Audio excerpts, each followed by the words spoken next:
하나님의 은혜가 여러분들 가운데 함께 하시기를 주님의 이름으로 축원합니다. 세계 역사 속에 그리스 로마 신화라는 게 있습니다. 그리스 로마. 근데 사실은 그리스 신화지요. 그리스 신화가 지중해변 그리스를 중심으로 터키 그리고 지중해변에 있는 그레데 섬 또는 키프로스 섬 여러 섬들 지역에 신화라고 하는 것이 이제 고대로부터 굉장히 유명하게 흘러왔는데, 이건 이제 로마 시대가 되면서 이름들이 조금씩 바뀌어요. 똑같은 내용의 신화인데 이름이 바뀌면서 유럽 사회 그리고 인류 역사에 지대한 영향을 줍니다. 그 신화의 나라가 그리스입니다. 그리스.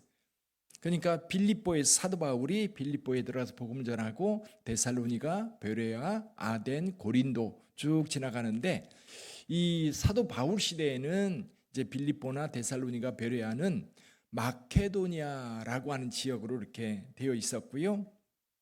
아덴과 고린도는 아가야라고 하는 지방입니다. 아가야라고 하는 지방.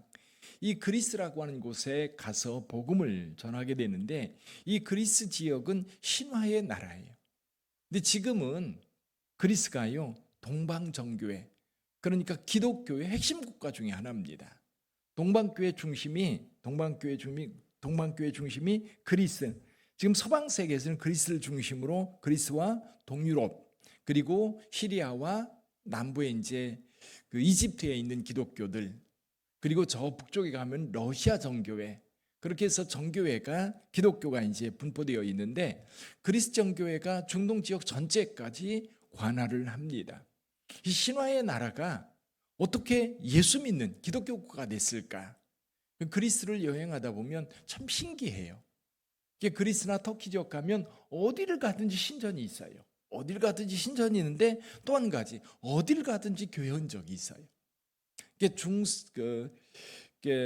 비잔틴 시대라 그러죠. 콘스탄틴이 기독교를 공인한 이후에 이제 각 지역의 기독교인들이 교회를 세우면서 기독교 문화가 꽃피게 됩니다. 그게 이제 한 300년 정도, 한 400년 정도 이렇게 시대를 흘러가면서 그리스와 또 로마 그리고 터키 이 지역 지중해 전반적으로 기독교 교회가 급속도로 성장하고 큰 부흥을 경험하게 됩니다. 근데 그리스는 굉장히 좀 재미있어요. 그리스는 고대로부터 발달한 것 중에 하나가 뭐냐면 철학입니다. 철학과 그리고 신화예요. 이 두 가지가 이 아테네라고 하는 이 도시의 중심 문화였습니다. 또 이제 사도 바울이 복음을 전할 당시에 아테네와 그리고 저 아프리카에 가면 알렉산드리아라고 하는 곳이 있고, 이 사도 바울이 살았던 도시가 있습니다. 그러면 그 도시들이 어떤 도시냐면 대학 도시들이에요. 대학.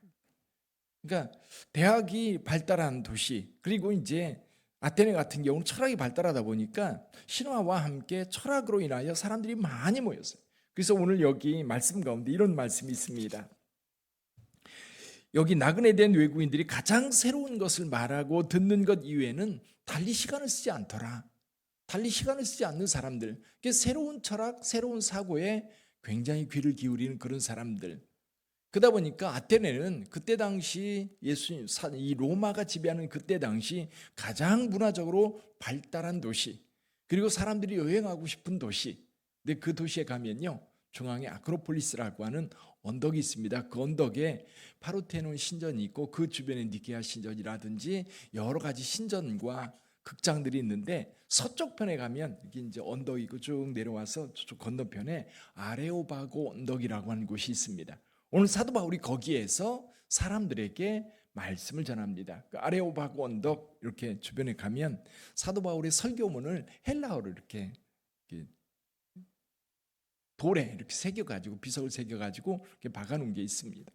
사도 바울이 여기서 설교를 하는 내용이 오늘 본문의 말씀에 기록되어 있는데, 사도 바울이 그들에게 설교하는 핵심은 그겁니다.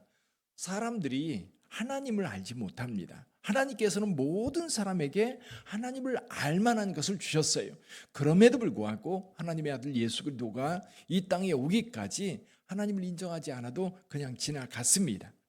근데 이제 하나님의 아들 예수 그리스도께서 이 땅에 오셨기 때문에 하나님을 이제는 분명히 알고 가야 합니다.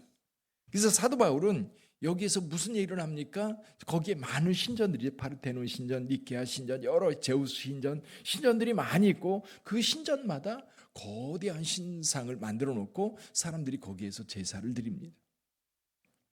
근데 사도 바울은 그런 얘기를 합니다. 여기 보면 이 신이라고 하는 것은 신은 초월적인 거기 때문에 인간의 기술이나 인간이 가지고 있는 재료로 만들 수 있는 게 아니다. 그건 신이 아니다. 여기 한번 볼까요? 29절 한번 볼까요? 29절 같이 읽어봅니다.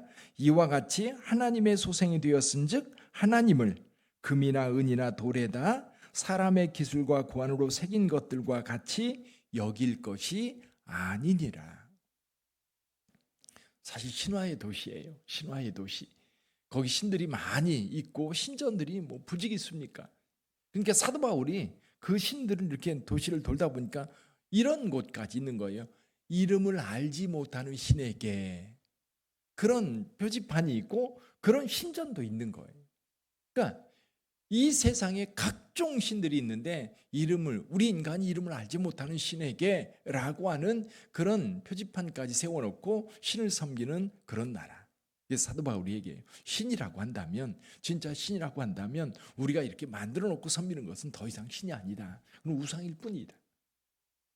사도 바울이 이 신화의 나라에서 그렇게 설교를 했으니 사람들이 충격을 받지요. 그렇지요?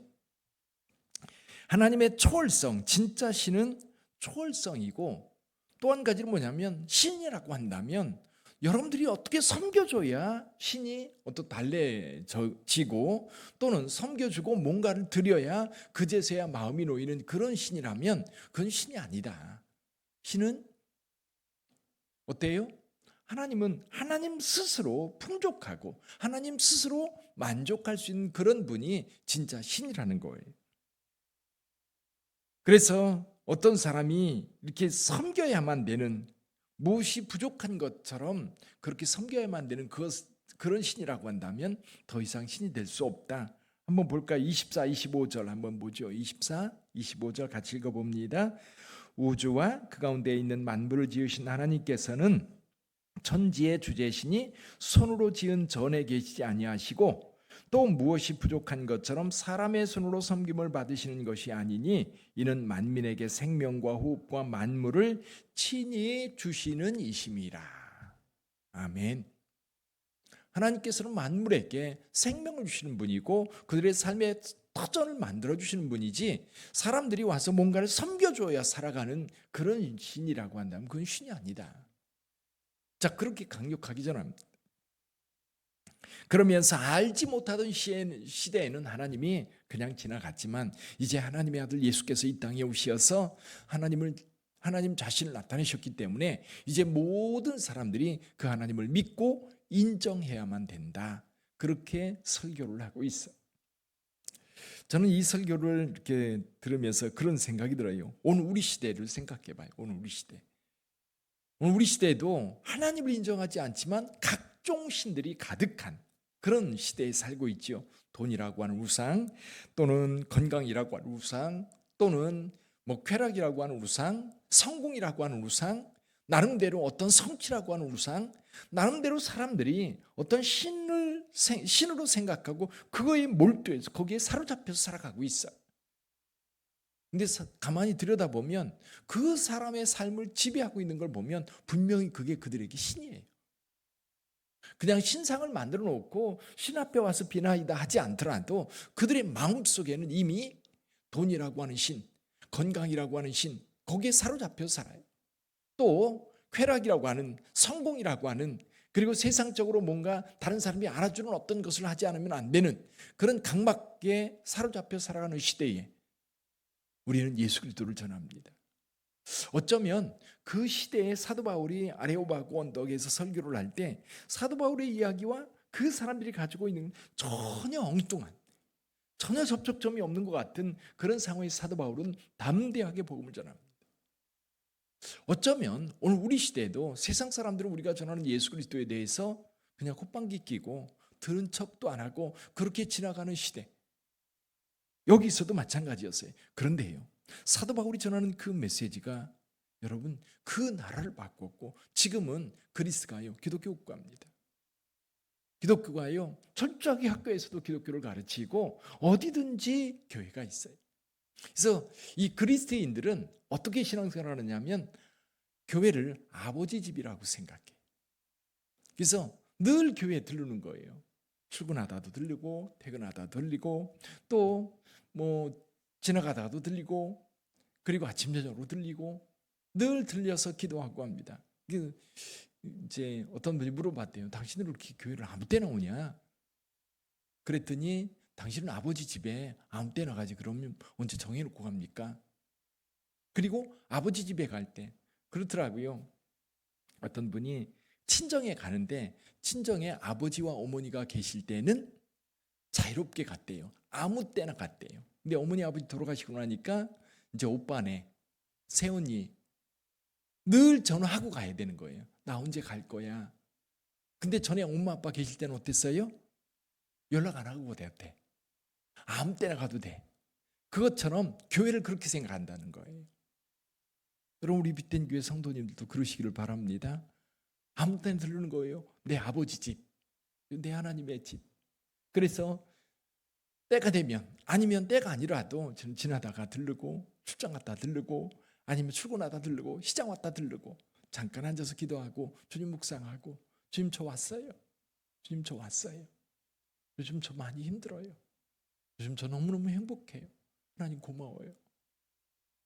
늘 주님과 대화하는.